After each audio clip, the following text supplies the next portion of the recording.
In this chaos, our MC survived 5 years with his girlfriend, until she betrayed him and sent someone to kill him for the last of his supplies.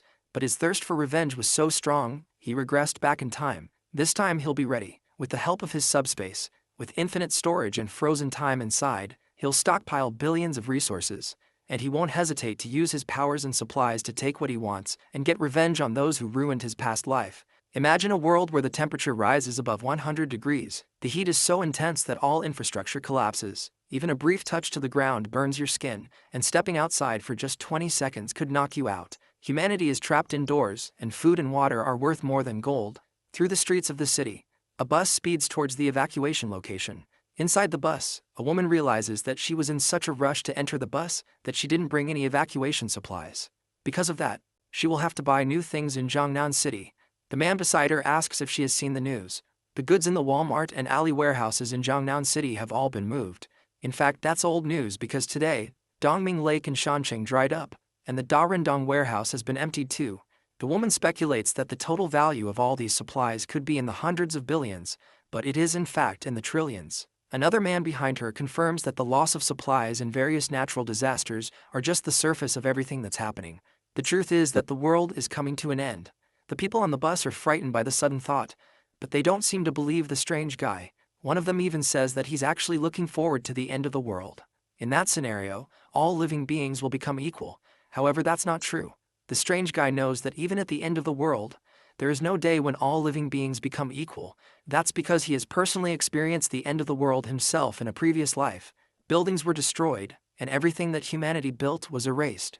On top of that, giant monsters roamed the land, and everything was completely hopeless. In his last life, he was just an ordinary delivery man who was as surprised about the apocalypse happening as anyone else. When the world began to end, there was an abnormal release of solar energy, and it changed multiple things. The atmospheric temperature rose sharply, crustal movements occurred frequently, and monsters hidden underground also came to the surface. Thanks to that, the whole world changed. And in a new world, there is a new order. The extreme scarcity of supplies, even if it's just for a packet of instant noodles, ham sausage, or a block of ice, caused people to give up everything they had. This guy is different from everyone else, because he has seen everything for himself. His name is Su Chen, and he was reborn 1 month before the start of the apocalypse after dying in his previous life. Thanks to that, he has all the experience, and now he can plan ahead of time to live the best life he can. While he's thinking, the woman from earlier walks up to him to talk. What he said scared her a bit, and she's now looking for someone to be with her during this entire thing. Unfortunately for her, that person isn't going to be him, because he has more important things to do. He leaves her alone and steps off the bus once it gets to his destination. He doesn't need people holding him back when he knows that what's most important in the apocalypse is an abundance of supplies. In his last life, he wasted a lot of time searching for supplies, so this time, he needs to be prepared in advance. He has his eyes set on the warehouse he works in as a delivery man. He grabs his work jacket from a hanger by the door and heads into the storage room. A co-worker by the door informs him that being 21 seconds late means that he will have half a day's salary deducted from his salary. The guy apologizes and heads into the warehouse to clear it out for himself. In his last life, when the apocalypse came, the boss of this warehouse ran away in advance, and his annual salary went down the drain. So these supplies are going to be his compensation. To take them all for himself, he activates a power of his called space. This spatial ability allows him to put everything around him into a super large cubic space with dimensions of tens of thousands of meters in length, width, and height according to his will. The space unfolds in the warehouse, and he's able to grab lots of supplies, including rice, cooking oil, meat, and other foodstuffs. Everything, including the shelving itself, gets stored in his space. Thanks to this, he manages to purchase a large number of supplies for $0, and thanks to this ability, he was able to dry up 2 entire lakes and plunder several cities that were destined to be destroyed thanks to the apocalypse. Back in his past life, even a packet of instant noodles was a luxury. But thanks to his spatial ability, he's able to store several tons of fresh food in frozen time, meaning that the food remains fresh no matter how long it's kept in there. He finally won't have to eat dirt in the apocalypse to survive like in his previous life. After collecting all the samples, he can finally breathe a sigh of relief, knowing that he's not going to suffer in this new life. While he's checking on all the supplies he'd managed to gather, 3 men walk into the storage area to start clearing out all the supplies. They are all surprised to see the place has been completely emptied and turned into nothing but a massive hall. There's no one else there but the strange guy standing in the center, so they ask him what happened to all the supplies that were in the storage area. He immediately tells them that he has taken everything for himself. The men are surprised by his nonchalant admission, and they rush to catch him, but he easily uses his powers to dodge out of the building and remarks that he won't be late anymore since he's quitting. Then he just barely teleports away before one of the men can grab him. The three men are left desperately searching the area for him, but he has completely disappeared. Outside the warehouse, a portal opens up close to the ground, and the man backflips out of it and lands safely in an alleyway between the buildings. This second ability is called Space Jump, and it allows him to move within a 3-meter space whenever he wants. In the apocalypse, this ability allowed him to enter abandoned buildings to find supplies and safely escape from dangerous situations. Even in the face of mutant beasts, his space jump ability saved his life in crucial moments. With that out of the way, his zero-cost shopping mission is now complete. He throws his work jacket into the air and starts walking away from the warehouse. Suddenly, his phone vibrates, and he pulls it out of his pocket to see an emergency broadcast message. It informs him that the Earth is currently experiencing intense movement, causing localized natural disasters to appear all around the area. The message warns him to be careful but tells him that the disasters will not affect his daily life. The official statement from the government is to not panic in hopes that the general public will remain calm. Do they even know that the world is coming to an end? While he's looking at his phone, it rings with a call from someone that makes his face twist in disgust. It's a woman named Zhang Xiaoqian, and just the sight of her name on his phone makes his hands tremble in anger. Su Chen takes a deep breath, then picks up the call. As soon as he puts the phone to his ear, her voice comes from the other end, screaming at him in anger. He has not talked to her for a long time, and she is angry that he disappeared without letting her know. He even put his house on sale with his real estate agent. She asks our protagonist if he really thinks that he will find a woman willing to be with him after selling his house.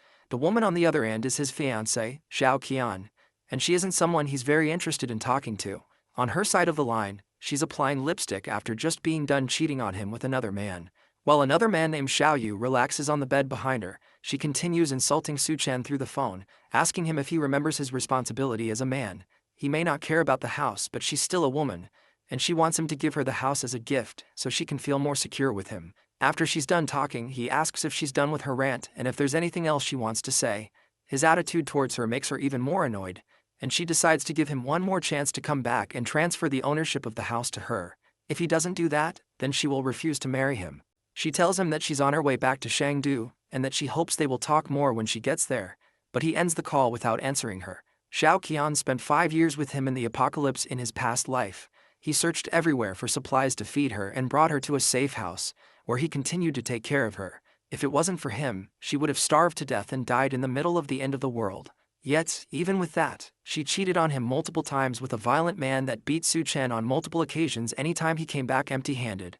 Xiao Yu also accused him of hiding all the good things from them and keeping it to himself. One day, Xiao Yu killed Su Chen in the very safe house where he took care of Xiao Qian right in front of her, then fooled around with her right in front of his dead body, all while calling him useless. She didn't seem to care, and told Xiao Yu that Su Chen died because he was incompetent, all while he slowly died in the corner and watched it happen with his last breath. He was wronged by her in his last life, and he made the mistake of entrusting her with his life once before. But this time, both Zhang Xiaoqian and the man she cheated on him with, Xiao Yu, are going to pay the price for everything they did to him. Our protagonist will make sure that they won't die easily, and that they'll experience the pain they put him through 100 times over. His hand shakes in anger at the thought of what they did to him, but he takes a deep breath and calms himself down.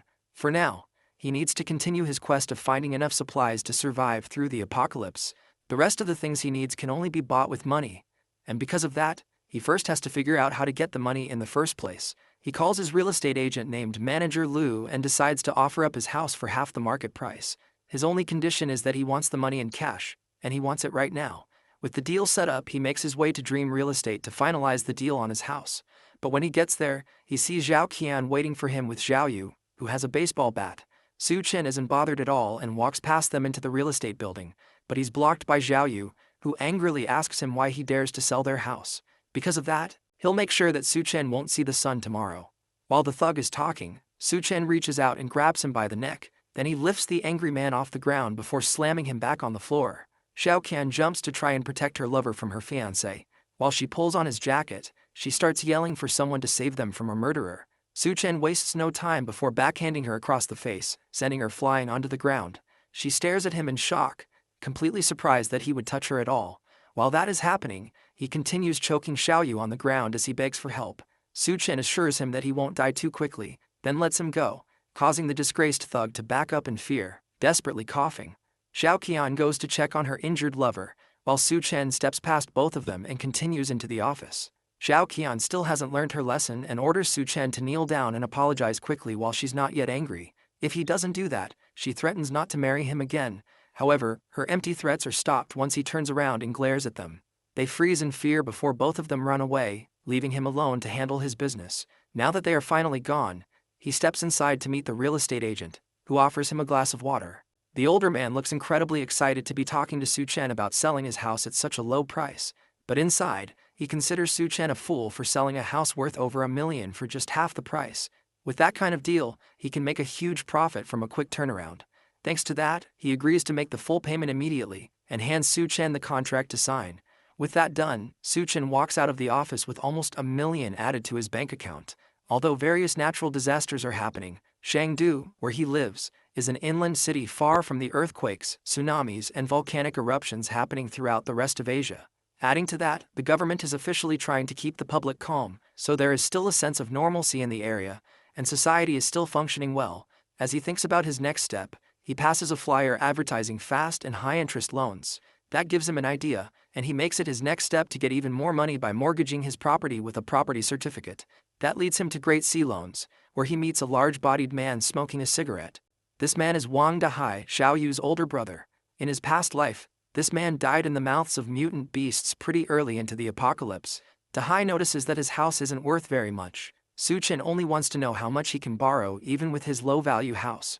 The big-bodied man offers $500,000 for the property, as long as he also leaves the property certificate with him as a show of faith. Su Chen demands an extra $100,000 be paid to him immediately, and they will have a deal. He slams the property certificate on the table and stares straight at the man in front of him, while also promising to gather the money in a week. That way, he can make a profit from their exchange and pay everything back at once. Dahai is interested in this offer, and it seems that Su Chen is also a gambler, as long as he's involved in the trade and there could be a profit. Dahai thinks he might even sell his own parents. The older man thinks Su Chen is stupid for believing he can turn his life around in a single day. He has no idea just how far this plan of Su Chen's goes. Dahai smiles and takes a long puff of his cigarette as he contemplates the offer. He tells Su Chen that he'll agree to the terms as long as he mortgages the property certificate with their company. If he does that, everything else will be negotiable. After a long conversation, Su Chen walks out of the office with over $500,000 transferred to his bank account for the second time that day. Now he has all the money he needs to continue buying supplies in preparation for the end of the world. Meanwhile, Xiao Qian and Xiao Yu stumble through a park after they have finished running away from Su Chen. The other man is still out of it after being choked in the street and nearly dying. As they step out of a taxi, Xiao Qian continues to complain about Su Chen. All she wants is the house that they both own, and there's nothing wrong with that according to her. Yet despite her simple request, Su Chen laid his hands on her, and she can still feel the pain of the slap he gave her not too long ago. For that, she wants to make sure that he pays the price no matter what. Xiao Yu agrees as well, still holding his neck in pain from what Su Chen put him through. He'll make sure Su Chen pays the price. He already plans to ask his older brother to take him out. As they're talking, they notice Su Chen once again casually walking down the road, heading to his next destination. Xiao Qian and Xiao Yu are surprised to see him casually walking down the road in front of them after everything he had done. They decide to follow him and see what he has been up to that has made him so cocky. Su Chen, however, is searching for the next major grab of resources before society collapses. In his memory, many commercial buildings collapsed under the impact of seawater backflow and rapid freezing and severe cold. However, the Green City Hotel withstood all the natural disasters down to the very end. Because of that, he heads there next to figure out how he can take advantage of that.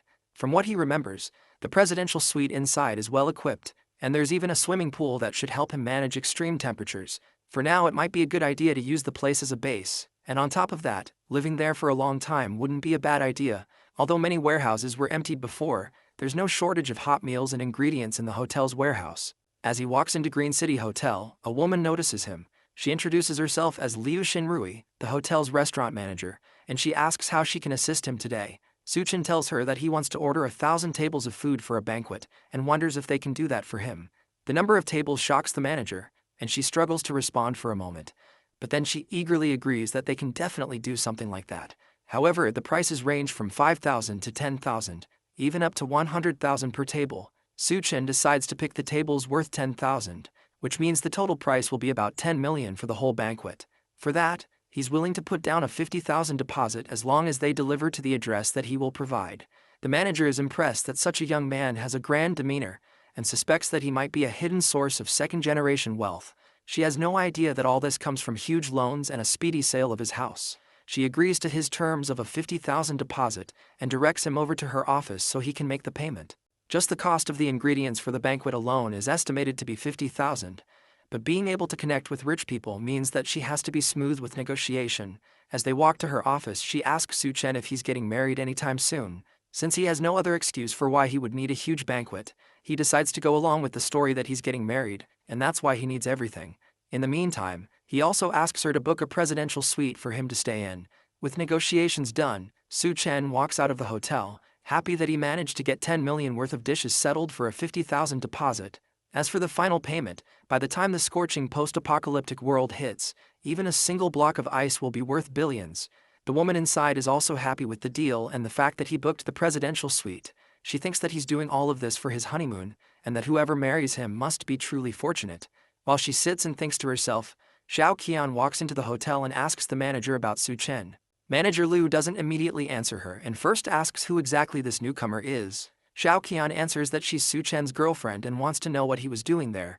Now that the manager has verified her identity, she informs Xiao Qian that her boyfriend ordered a banquet of 1,000 tables from the hotel. She even tells her that having a boyfriend like him must be amazing. Meanwhile, in her mind, Manager Liu thinks this girl is only a 7 at best, and it seems like her temperament is way too high. Rich people always seem to like these types of girls. The two are shocked that Su Chen could order a 10 million budget banquet, and they don't believe him at first. But then Manager Liu explains that wealthy people love to play the game of hiding their identity. They fear their partners might be after their money, so they only reveal their wealth on the day of the wedding. They still don't believe that someone like Su Chen could be wealthy. And Zhao Qian remembers that for the past few days, he has done nothing but try to disappear from their lives, and even resorted to cold violence. But Manager Liu proves her point by showing that Su Chen transferred 50,000 yuan as a deposit for the banquet. The two leave the hotel to think about the new information they found. Why would Su Chen order so many tables from a fancy 5-star hotel? Who is he planning to invite? Xiao Qian believes he wants to introduce her to his wealthy circle and then bring her into his life of riches. Xiao Yu asks what they should do now that they know this while he reaches for her chest with his hand. She slaps his hand away and realizes that she needs to create opportunities for Su Chen to get back with her as soon as possible. In her mind, she starts imagining a life of wealth and luxury, where she's dressed in fancy clothes, living in a luxurious house, surrounded by maids and butlers catering to her needs. Just the thought of that alone makes her drool, and she can't believe that she would see this kind of opportunity with someone like Su Chen. Su Chen returns to his old home to continue planning his zero-cost purchase, which at this point was pretty much just stealing since he didn't plan to return anything that he had taken so far, or to pay for any of it either. During his raid, a lot of essential items hadn't been bought yet, and the remaining money was just not enough to cover the costs, so he resorts to another devious method to get money. He can use online loan apps to gain a ton of money quickly and use it to fund the rest of his raid. So for the whole afternoon, Su Chen downloaded more than 80 apps at once and spent a long amount of time taking selfies and gaining loan amounts that ranged from 30,000 wen and above. By the time he was done, he had gained about 970,000 wen in loans, and he was ready to start a shopping spree yet again. He collapses on the bed, feeling the urge to pass out.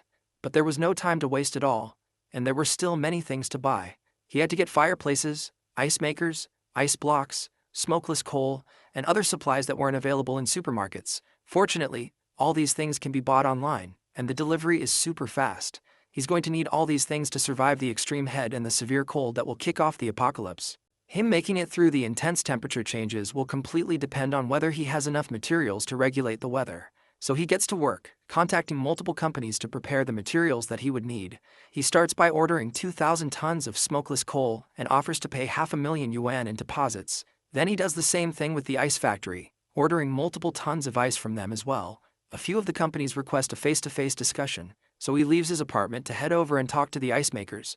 As soon as he steps outside, he stumbles into a new face, followed by an unwelcome old one. Her name is Lina, and she is a close friend of Xiao Qian.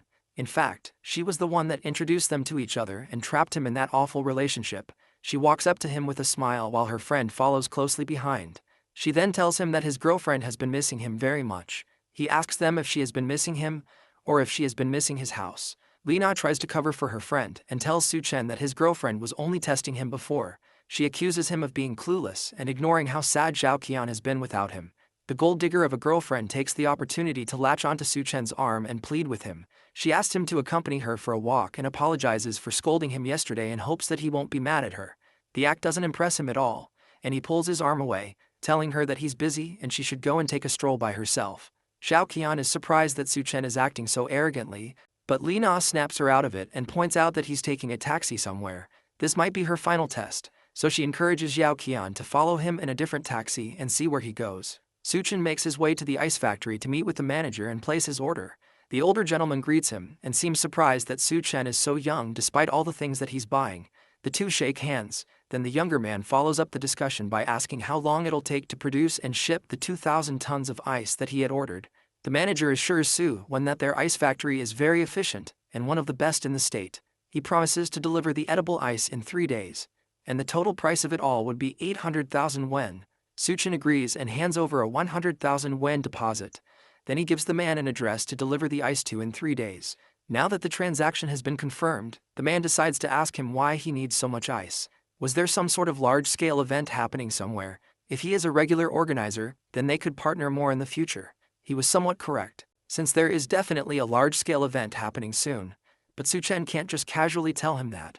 So instead, he lies that he plans to donate all the ice to the Alashan for charity.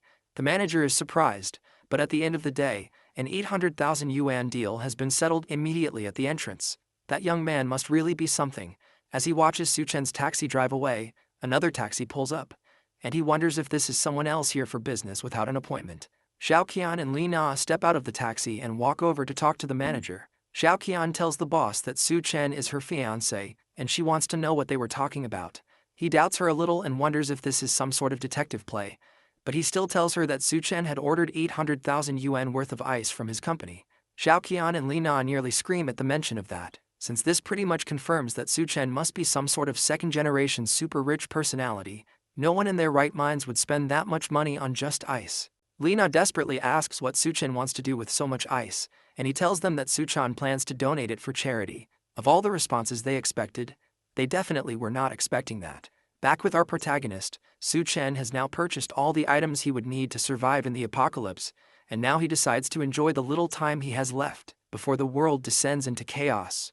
In his last life, he was too busy working to ever think of doing anything in luxury. Even going to a small cafe was out of the question for him since he was so preoccupied. So he decides to go to a fancy restaurant to relax and enjoy himself. A waitress welcomes him and hands him a menu to look through. There's a lot of delicious foods like butter chicken, naan, and smoked steak, with each item on the list needing him to spend up to 4 digits. One menu item in particular catches his eye, and it seems to be a mystery item that costs 17,000 yuan. He asks about it, and the waitress confirms that it's a meal personally crafted by the head chef of the restaurant. The details completely depend on the chef's inspiration. That sounds interesting.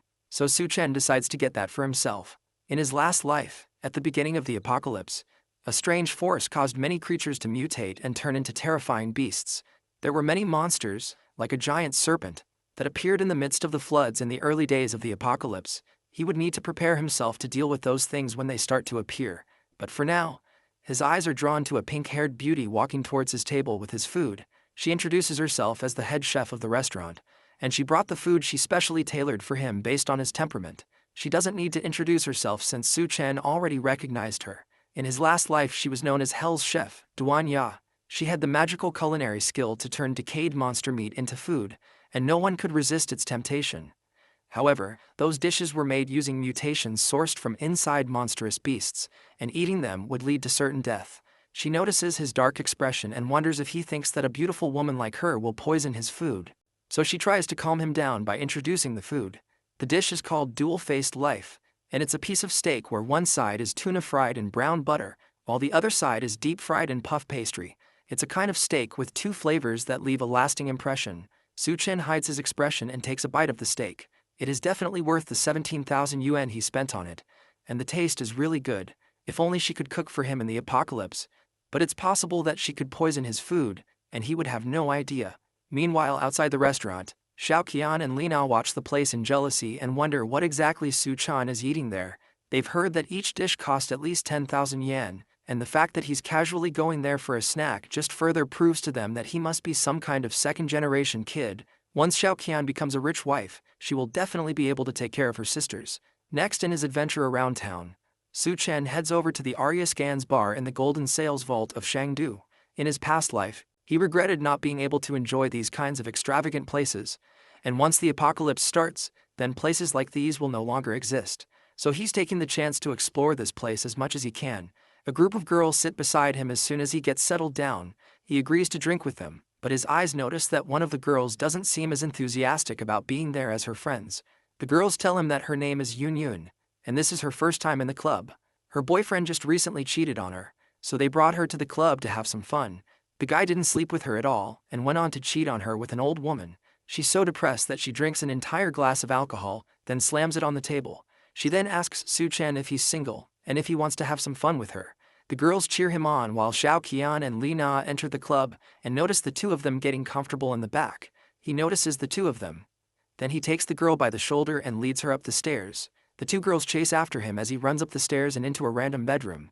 He locks the door behind them and tries to apologize for bringing her upstairs in a rush. But the girl seems more interested in laying with him. Our protag doesn't have any interest in taking advantage of her when she's clearly sad.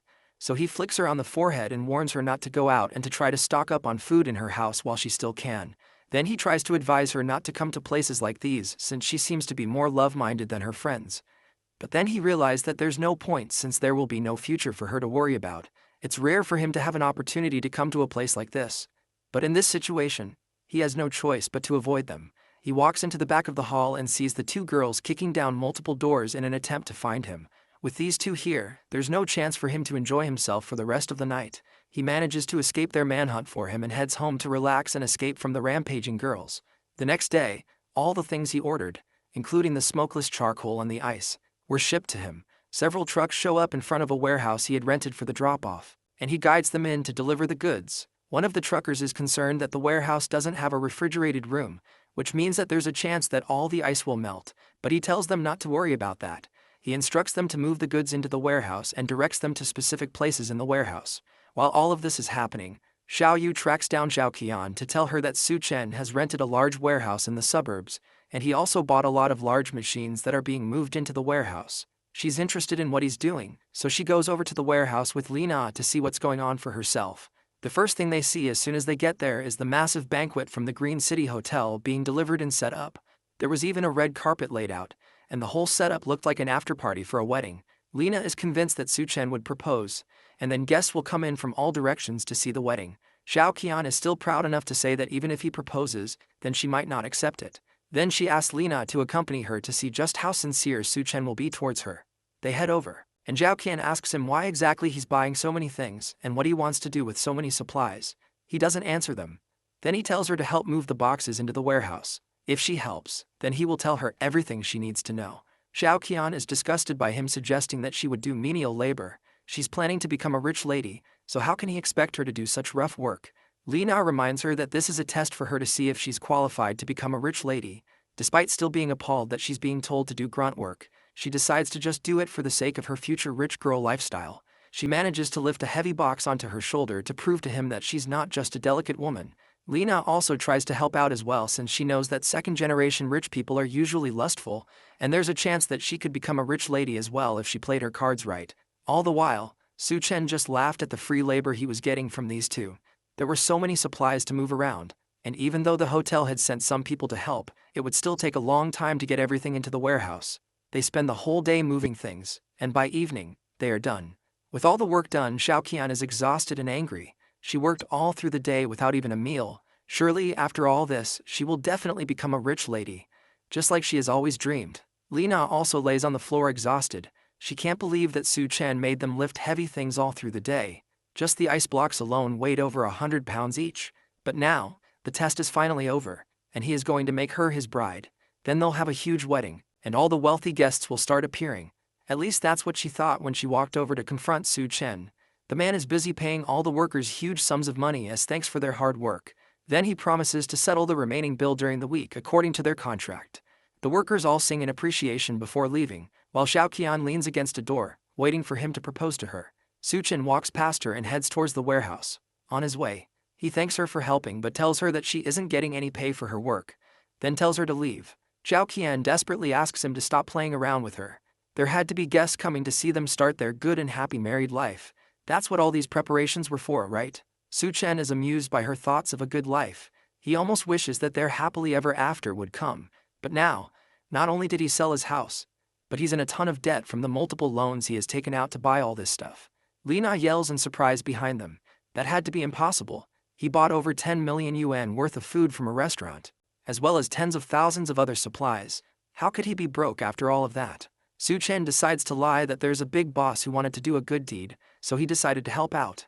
The boss wants to bring people from charity together and give them food and supplies. Xiaoqian can't take it anymore and lunges at him. She screams that he lied to her, and he has been leading her on this entire time. But our protagonist easily dodges the attack and tells her that he never lied to her. This entire thing was just her delusion, and she was left thinking something that wasn't true.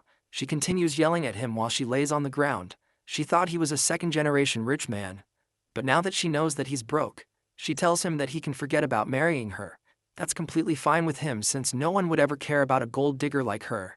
That sends Xiaoqian over the edge, and she storms off, vowing that he will regret everything he has done to her. Lina follows behind, but not before warning Su Chen that he's finished. Su Chen is not even slightly worried about the empty threats. In the apocalypse, the only people that will regret anything are them once the apocalypse starts. With the two nuisances gone, he locks himself in the warehouse and looks at the mountain of resources that he has managed to gather.